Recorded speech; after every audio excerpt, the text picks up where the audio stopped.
Epperly, a founder and CEO who's ready to rewrite the definition of imposter syndrome.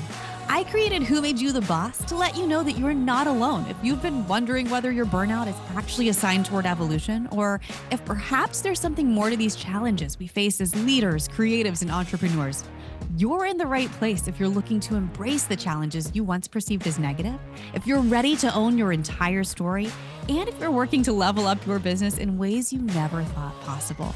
You'll learn all of this and more by listening in and doing the hard work you know you were meant to do. So let's get started together today on Who Made You the Boss.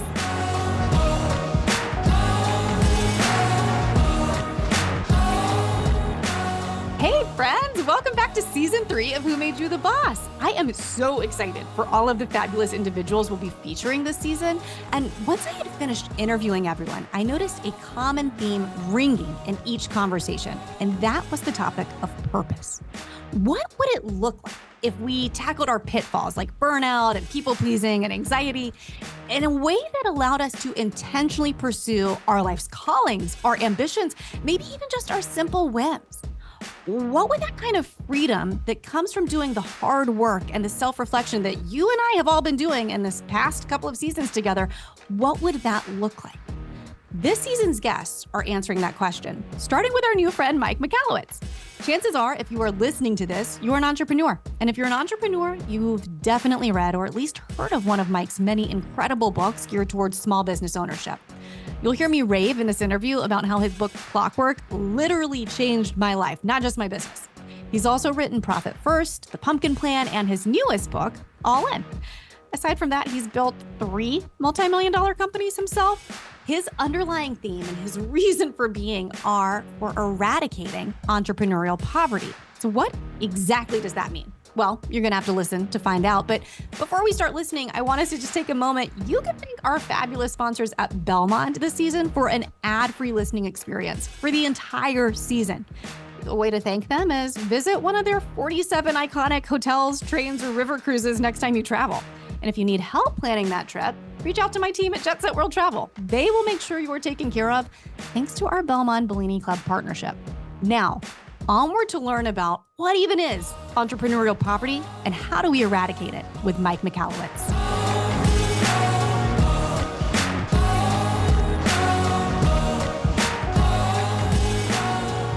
Awesome. Mike, I am so excited to have you on today. Thanks for coming on Who Made You the Boss.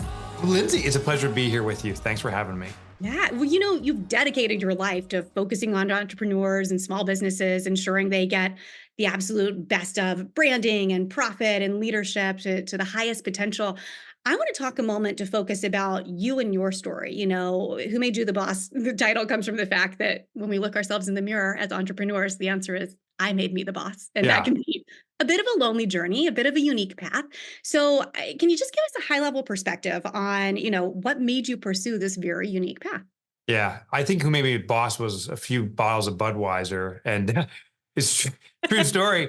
I after college, I worked for a short period of time for a computer business.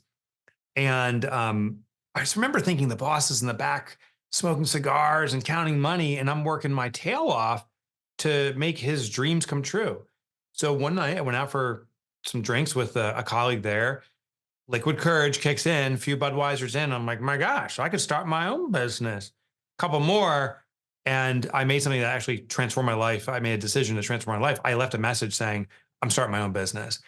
The next morning I woke up in panic and fear. Like, what the F did I just do? Am I an idiot? And I called him and said, I was, I'm embarrassed and ashamed. He's like, you are an idiot. Good luck, kid. And I was out the door, and I was off to start my own business. And that's what I did. And fear became a great driver and motivator, but it became a transformative moment of my life. That's incredible. Thanks for the honesty. Yeah, and the stupidity. I don't encourage anyone, don't go about that way. I think it's one of those things, looking back on my own journey where I think if someone had told me what it was going to take to build and scale this business, I don't know that I would have signed up. So that young ignorance is kind of a blessing. Ignorance is bliss. It truly is. It is. I'm curious, we talk a lot on this show about imposter syndrome and kind of how that manifests oftentimes along the journey. I am curious, and maybe you haven't felt that. Maybe after those Budweisers and that confidence, it was full steam ahead. But have you experienced that at any point in your journey? For sure. I still do. Um, I regularly do. And for me, it's kind of this waffling. So yesterday was an imposter day. I'm like, what am I doing? I'm an idiot. No one cares. And, stick a fork in you. The next morning I wake up and say, double down. I know quite a few entrepreneurs of owning various types of businesses in any industry of all different sizes, of all different journeys. And everyone experiences imposter syndrome. Like I don't have it. But what I have noticed, the people who are successful, what I mean by that is they sustain with it, they keep with it, and it achieves some version of their vision, do have this ability to put that monkey mind in the back seat, to squash it and say, yeah, fine. I'm potentially an imposter, but I'm just going to keep trucking anyway. Yeah. I think I don't know anyone that's never or not experienced imposter syndrome. Have you? I assume you have. Well, I interview people on the show and everyone's admitted to it so far. Yeah. Okay. So Okay. So you're 100% so far. yeah, exactly. Yeah. Well, it's interesting too to hear you say yesterday was an imposter day, to think about it in the light of there are just going to be those days where the inner critic shows up, the little gremlins show up. And yeah, and to your point, you have to be able to, in my perspective, I think that society is often so quick to say, just shut it up and put it in a box, put it in the corner and tell it to, but I actually feel like those are the days that I want to honor, that I must be doing something right if it's showing up because I'm getting out of my comfort zone. Yeah. So interesting. I don't know who the they is. They say the most important day in the gym, as an example, is your worst day because you still showed up and went through the process. And someone else said that our performance will ultimately be at the level of our practice. And therefore we revert to kind of our practice, our ongoing, and not these highlight moments. But I think most entrepreneurs, we have this highlight, maybe is not the right word, but we have this moment, this epiphany, this great expression of ourselves. And we say, yes, that's my standard. And it's not, it's a high moment and it's a capability, but we're going to revert down to this base.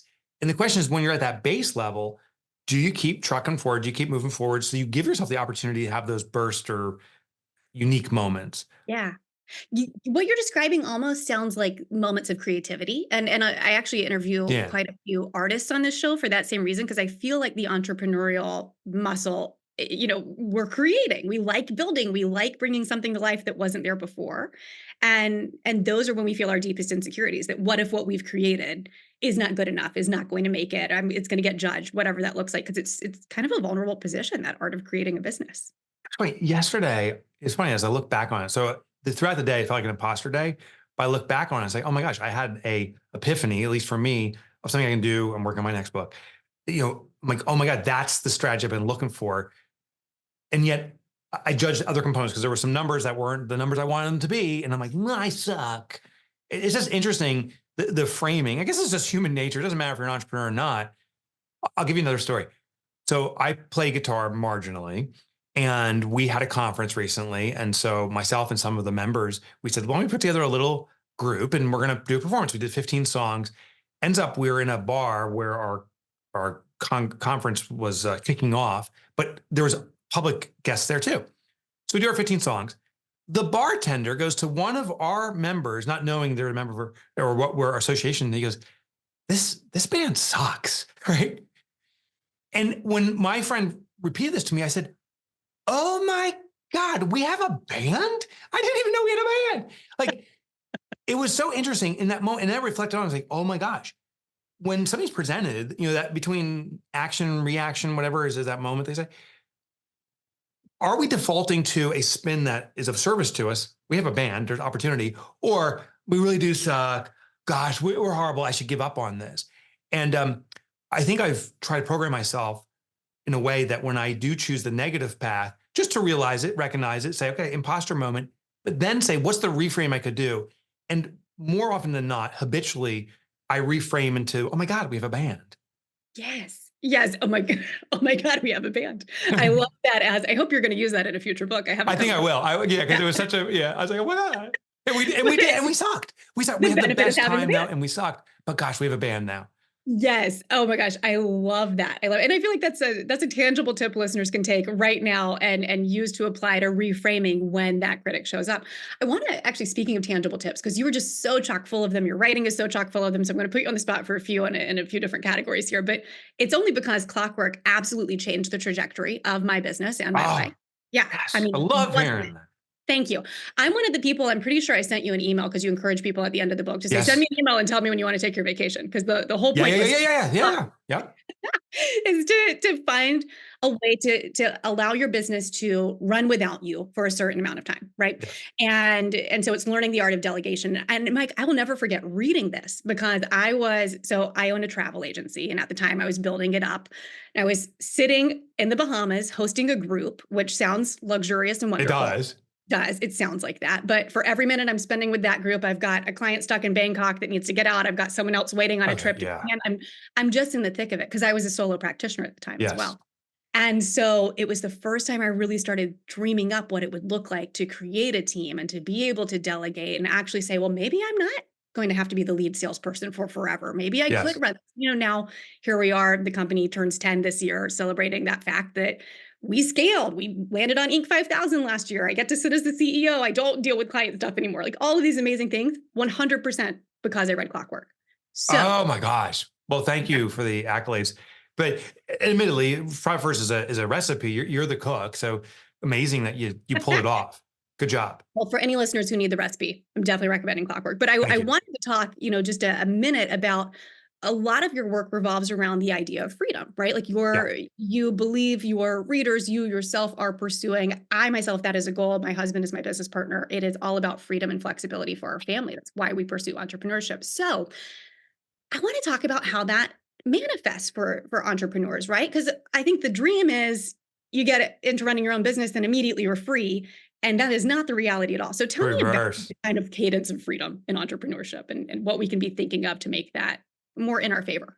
Yeah, check this out on my wall. This is my office, but my home office had the same thing. It says eradicate entrepreneurial poverty. I have that everywhere I go. I'm not into tattoos. Otherwise, I would tattoo myself with that because I think that's my life's purpose. Like, for myself, I know it's my life's purpose, but I don't know how it was expressed, if it's spiritual or self-given. But what I found, to your point, is there's multiple categories of what entrepreneurs are expecting from their business when they start it. When I survey audiences informally, I'll ask, I'll say, why did you start a business? And it's always the same three. And it's usually in this order: financial freedom, not worrying about bills; personal freedom, do I want when I want; and impact. I want to serve my community, my family, and so forth. And I'm like, okay, great. So now we know why you started it. Which ones are you achieving? Zero, zero. I have no money. I'm putting the few dollars I have in it, and it's killing me. So I'm more impoverished than ever before. I'm broke. Secondly, personal freedom, forget about it. I'm in the Bahamas working on the beach, and people think I live a glorious life, but my God, I am devastated. I'm exhausted. And then lastly, impact, can't have impact. I have no freedom in financially. I have no freedom in time. I can't be of service. I have become enslaved to the business. So it's ironic. The three primary reasons we start a business are the three exact things that don't happen. And for most entrepreneurs, and this is devastating, you will be more financially successful working a job, and that's painful because entrepreneurs hear the word work a job for someone else, and it's like a knife to our gut. But you'll be more financially secure with a job. You'll work less with a job, and maybe you can use some of your spare time to have that impact that you envisioned. That is the harsh reality, but it's not the necessary reality. So that's why I've been writing my books. I've lived that life of no money, no time, no impact. And admittedly, every book I write is actually something I need to learn. I didn't know how to be profitable. I figured out a way that worked for me, and I codified it into profit first. I didn't know how to take vacations for real. I didn't know how the business could operate in my absence. What I love to do is be a spokesperson, like what we're doing here, and be an author. That's my things. Everything else, I suck at it. I gotta admit it, I suck at it. Well, over time, I've used Clockwork myself, found a way to develop a team where people are doing what they love to do. And it's given me this personal freedom, which with those two components, financial freedom, personal freedom, I now can have impact on the community I want to serve, which is micro enterprise, small business. Anyone under $10 million of revenue, you're my people. If you're under a million, my God, you're my people. And if you have a hot dog stand doing 50,000, my God, are you my person?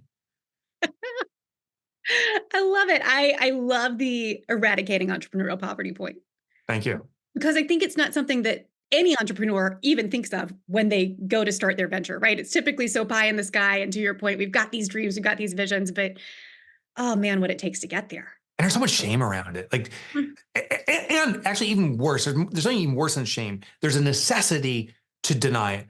So imagine you're my travel agent and I call you up and you're in a world of hurt financially and so forth. And I call you and say, hey, Lindsay, I'm thinking about going to the Bahamas. And what you should say is, hey, I happen to be here right now. It's amazing. Got this thing, blah, blah, blah. What if you said the reality saying, I am working my ass off right now. I am desperate for money. I need clients, but I can't take on more clients because I'm so desperate. We won't do business together. No. We are told to engage a customer, you have to exude confidence. And that's what our customers want. Here's the ultimate irony. Your customers will never say this. Your customers want you to be wildly profitable. They'll never say like, hey, charge me more, rip me off a little, Lindsay. Could you take some money out of my pocket? But what they will say is, I want your full undivided attention. I want to be treated like your number one customer. This vacation is life-changing or life-altering for me, and I want to be treated accordingly. That's what they're feeling. And the only way you can give them that degree of attention is if you're sustainably profitable. If you're worrying about money, you're worrying about getting clients and so forth. If you're not worrying about money, you can take care of the job at hand. Your clients want personal freedom. Now, they'll never say, hey, Lindsay, I wish you weren't around. Go do whatever. They'll say, I want you.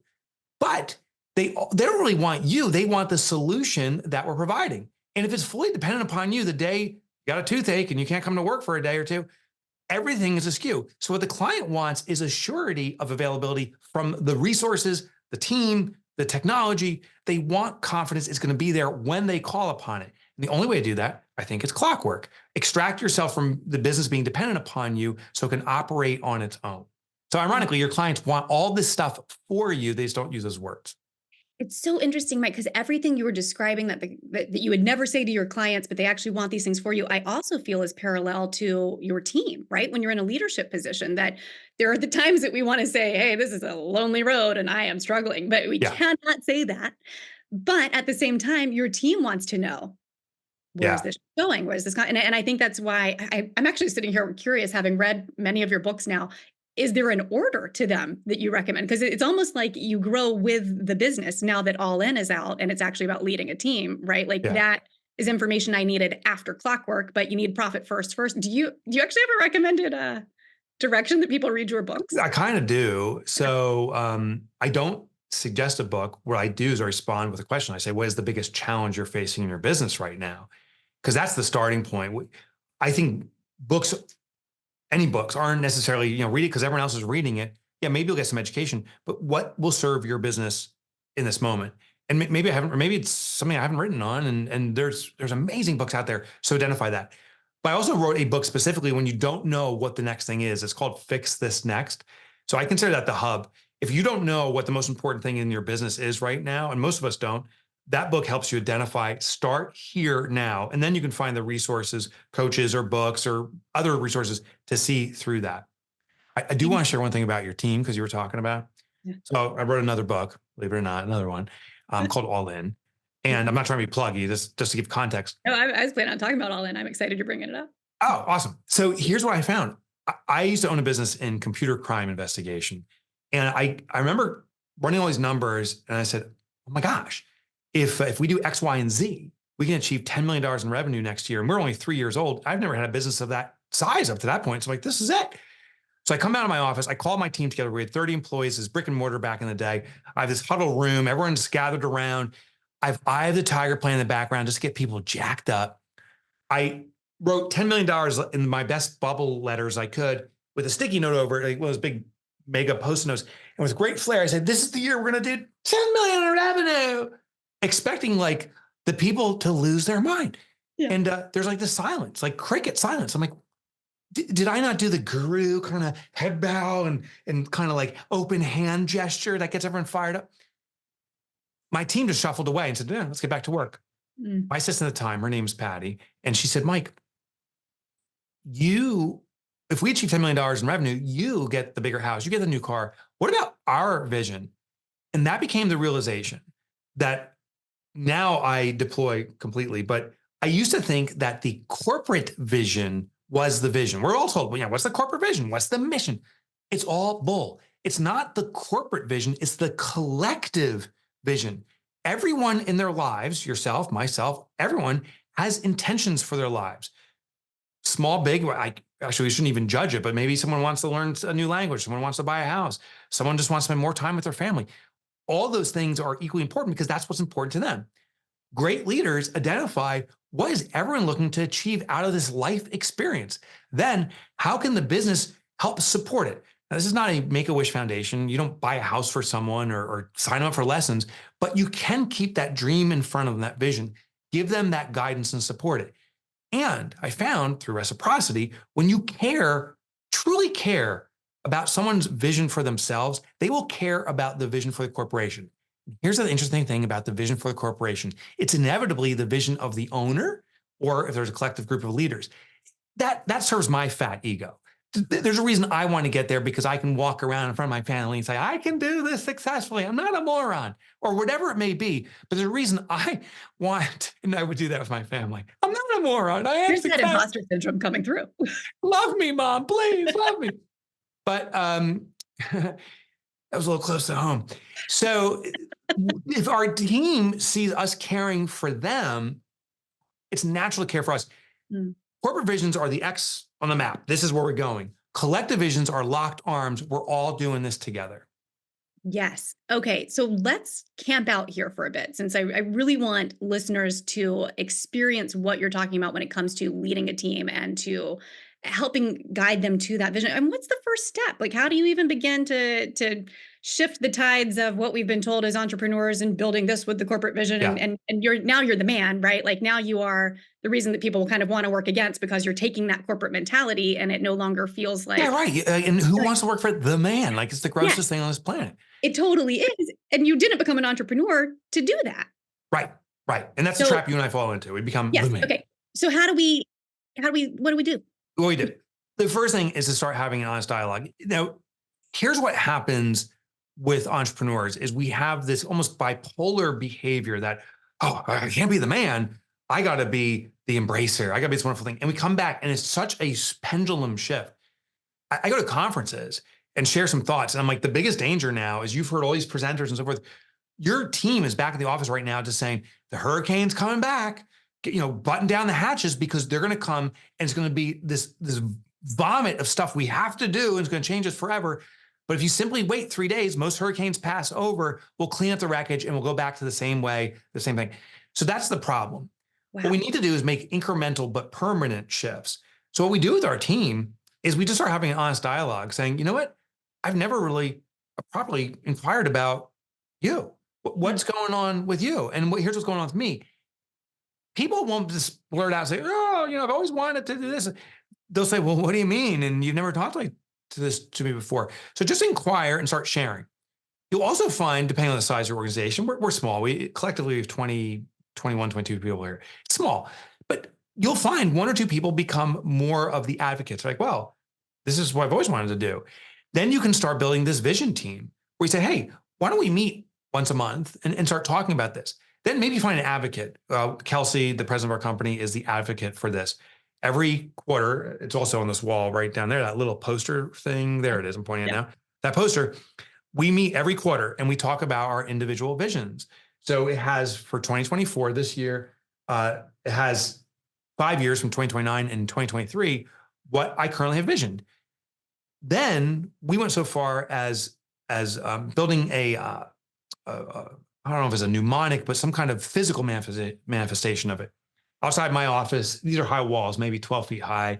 And outside there is a tree similar to the one behind me, but it's wallpaper based and it's barren, no leaves. What we do is we document every quarter what we're looking to do as it changes over time. Every quarter, we also say, well, what have you achieved? What has manifested? Someone on there said, I just want to clean my house. I want to clean my attic. That was Corday. And when she did it, said, I have a clean attic now. She wrote on a leaf, paper leaf that says, I cleaned my attic and put the date on. And we pasted this on the tree and there was our first leaf. That tree outside this wall has 100, 200 leaves of these individual accomplishments. It's a physical manifestation and a recognition of the importance of everyone's collective vision. Regardless of what it is, it just manifests it. This tree is in such bloom, there's no more spaces for leaves. So I had this idea. I said to Amy, she's our office manager, I said, you know what? We should take down all the leaves and start over again. And she goes, Mike, are you effing kidding me? She goes, we achieved that. She goes, get your hands away from that. We're not touching this. She goes, I'm buying us paper clouds and paper flowers, but those accomplishments stay. And that became another realization. Oh my God, of course. This is what's important to us. And now, for the first time, a business is recognizing ourselves as opposed to the board out there that says $10 million in revenue, check or not. Okay, I want to ask you just 2 more questions before we wrap up, because that's so good. And, we talked at the start of this about like all the things that as leaders we experience in terms of insecurity and imposter syndrome and burnout. Yeah. But now you've got a team and you've got to balance this tension, right? Of wanting to grow a business and wanting to delegate accordingly after we read Clockwork, and also a team that also would like some flexibility and freedom, that you don't want to just overwhelm. And burnout is such a real thing. It's now part of the World Health Organization's actual terms. Like, this is a real deal. And coming out of a pandemic, people are just in a different mindset. What do you recommend that we do to make sure everyone's being heard and seen? And kind of like, where does this is maybe a larger question, but like, where does the employer's responsibility end and begin when it comes to I'm not necessarily a proponent of like a kumbaya type of business, but I do believe the business has to appreciate the individual beyond their work. We're not these robots that get plugged in, albeit they may be coming with AI and stuff, but who knows? What I do believe, what I believe is interesting was there was research that came out of England. I don't recall the source. They identified in the knowledge working space, the average worker produces 3.2 hours a day, regardless of the hours worked. So every business, travel, what I do, and as an author, every office has a knowledge component. You probably have some hands-on, you may have tour guides and stuff like that. But when we do the knowledge work, realizing this, if I hire someone to work an 8-hour day or a 4-hour day, they're probably producing about 3.2 hours a day. Therefore, we want to build in recovery time, and I'm a massive fan of part-time work. So there is a large community that's looking for part-time employment, which can reduce the costs of a business. That's significant. Give them the flexibility they need or want so they can live their outsized life. But that's also recharging the battery time. So here at our office, what we've done, and it's been a fascinating experience for the last 3 or 4 years, we're a 4-day a work week business for the last 4 years, right? Actually, even before the pandemic, so maybe longer now. Monday through Thursday, no Friday work. But you can choose to come in. Sometimes people choose to come in, and everyone here works part-time. You can choose your hours, so we have flexibility, but most people work a 4-hour to 5-hour day. I choose to work a longer day. What's so fascinating is the output of our organization has increased. Now, I don't only attribute that to we've compressed time. There's advancements in technology and so forth. Team comes back and says, I've been thinking about what I need to do, and they're making much more strategic decisions in their work as opposed to execution work, which is just get the job done and you repeat. You have time to think and improve. Amazing. Okay, Mike, I could keep talking to you all day because I was talking a lot. I love it. No, I love this. I want to be respectful of your time. Thank you. What can the listeners have heard all about amazing books that you've written and the company you run. Like, what are you looking for from our listeners? What can we do to support you? Well, okay, 2 things. So I'll have an ask for me personally. That's the selfish ask. The big ask, and this is genuine, is be a freaking successful entrepreneur. And what I mean by that is just stick with it. The global economy depends on small business. So just go for it. We are starving for your success. And I mean that emphatically. So don't give up on you ever, please. If you want to explore what I'm doing, what does help me is getting books. And I think dollar for dollar, it's the best value that I can offer as opposed to educational courses and conferences. And of course, I do that stuff. A $25 book, I hope will be transformative in your life. The best place to get started is Mike Motorbike. My last name is Michalowicz. No one can spell it. MikeMotorbike.com. It's my nickname. I don't drive motorcycles. I kind of look like I might. I don't. I'm actually afraid of them. So that's my nickname, MikeMotorbike.com. All my books are there. You can check them out. Free chapter downloads. I used to write for the Wall Street Journal. That's available there too, along with my podcast. Amazing. Mike, thank you. And I can say firsthand, your books are transformative for entrepreneurs. So thank you for your work. Thanks, Lindsay.